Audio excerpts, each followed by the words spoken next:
بنام شریعت خاک در چشم مردم میزنند. پس این ملت 1400 سال است که مسلمان است. 20,000 انسان که خودشان نه قرآن میفهمند، نه سنت میفهمند، نه اجماع، نه قیاس، به نام طالب آمده 40 میلیون انسان در سرزمین گروگان گرفته به خاطر از اینکه ما شریعت تطبیق میکنم. کدام شریعت؟ شما تنها از شریعت یک ریش لنگی را گرفتین. در افغانستان به نظر شما بهتر شده یا بدتر شده؟ بله. چرا بهتر نشده؟ پیش از آمدن ما به کابل و به مراکز ولایات روزانه در افغانستان از 200 تا 300 مردم کشته میشد، شهید میشد، زخمی میشد. حالا الحمدلله بیش از 120 روز میشه که اینمی تلفات اینمی 4 ماهه به تلفات یک شبی پیش از 15 اگست نمیرسه. یک تحول خیلی بزرگ. امنیت از نظر شما چی است؟ امنیت تنها این است که اینجا ما سر نبریم. ممکن طالب سرقطع کردن توقف داده، ممکن که خونریزی را توقف داده، ممکن که قتلا را دست جمعی و انتحار انفجار در مکتب و مسجد و کودکستان طالب بر فعلا موقتا به خاطر بر رسمیت شناختن توقف داده، اما امنیت واقعی تامین نیست در این وطن. استانگزای صاحب یک زمان حکومت اشرف غنی را یکی از بهترین حکومت‌ها تعریف می‌کردند.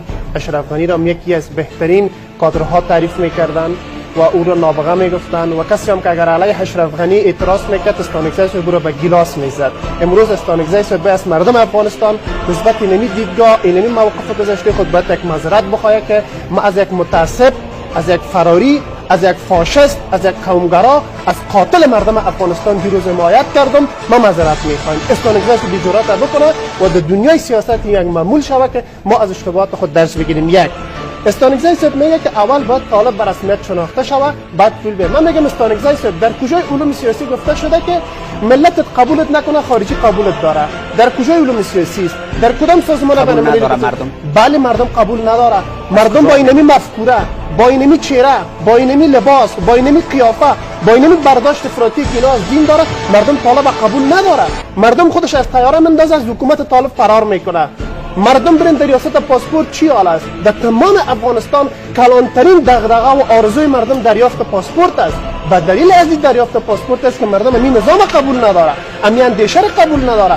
پیغمبر خدا اولین روزی که بر قدرت به اقتدار به پیغمبری مبعوث میشن، اولین کارشان ممنوعیت زنده به گور ساختن دختراست، ترویج تعلیم تربیه است. اولین روزی که طالب به قدرت رسیده تعلیم تربیه دخترها را ممنوع کرده. جنایت است، جفاست و یک کار ضد اسلامی و ضد انسانی است. این کار بناهن طالب اول بیا با مردم افغانستان مشکل خود حل بکنه، با تمام مخالفین مشکل خود حل بکنه، با جریان‌های داخلی مشکل خود حل بکنه. هنوز شما ببینید قتل‌های سازمان یافته و ساختاری جریان داره.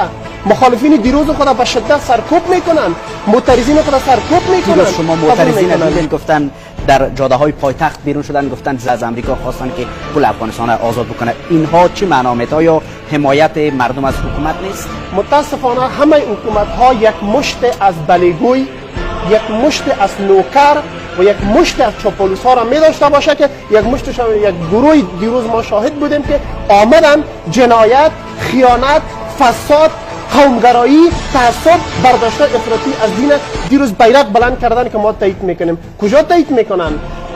ما بر شما میگم امانی صاحب بزرگوار، اسلام سیاست خارجیش واضح است، سیاست داخلی واضح است، برخورد با مخالفین معترضین واضح است، برخورد با سفارت‌ها و با کشورها واضح است.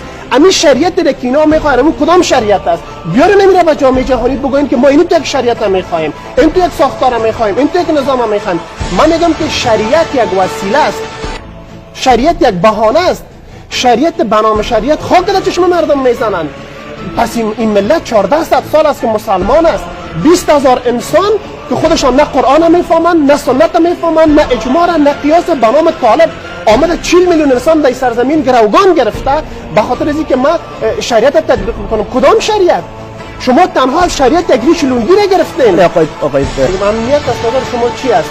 امنیت تنها این است که اینجا ما سر نبریم. ممکن طالب سرقطع کردن توقف داده، ممکن که خونریزی را توقف داده، ممکن که قتلا را دست جمعی و انتحار انفجار در مکتب و مسجد و کودکستان طالب بر فعلا موقتا به خاطر بر رسمیت شناختن توقف داده، اما امنیت واقعی تامین نیست در این وطن.